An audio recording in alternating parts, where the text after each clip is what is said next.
অবশেষে কিছু করার নাই, বাইকটা বিক্রি করে ফেললাম। মানে অনেক চেষ্টা করছি বাইকটা বিক্রি করবো না, রাখবো।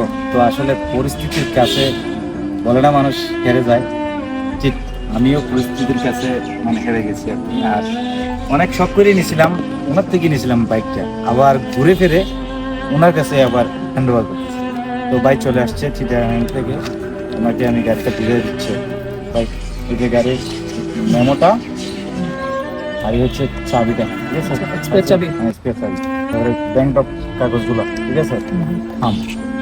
কোনো ঠিকঠাক আছে ভাই গাড়ি? হ্যাঁ, ঠিক আছে। আমি যেভাবে আনছিলাম ভাই এইভাবে আছে গাড়ি? হ্যাঁ আলহামদুলিল্লাহ ভালো আছে, আরো সুন্দর।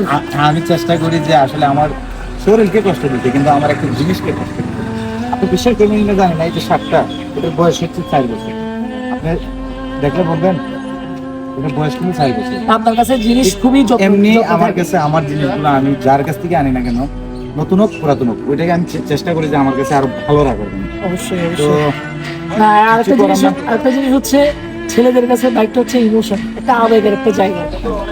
ছেলেদের প্রত্যেকটা ছেলের ওয়াইফ যেভাবে তাদের কাছে যত্নশীল, বাইকটা তার চাইতে বেশি যত্নশীল। ঠিক আছে, আমি কি ভুল বলছি? একদম ঠিক। তো ভাবে দেখলে না, আমার ওয়াইফও রাজি না বাইকটা কেনার জন্য, উনি অনেক চেষ্টা করছিল বাইকটা আনতে। তো শেষ মুহূর্তে আমার একটা বিশেষ কাজের কারণে আমার বাইকটা বিক্রি করতে হচ্ছে। তো কিছু করার নাই, আসলে ছেলে মানুষ আবার ভেঙে পড়লে হবে না, আরো দাঁড়াতে হবে, ঠিক আছে? দাঁড়াইতে হবে। এটাই গেছে, দেখা গেছে একটা সময় এই বাইক থেকে আরো ভালো একটা বাইক আমার আসবে।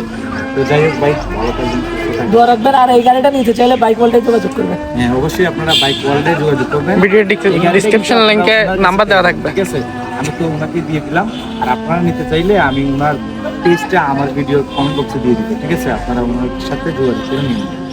ভালো থাকবেন, সুস্থ থাকবেন আপনারা।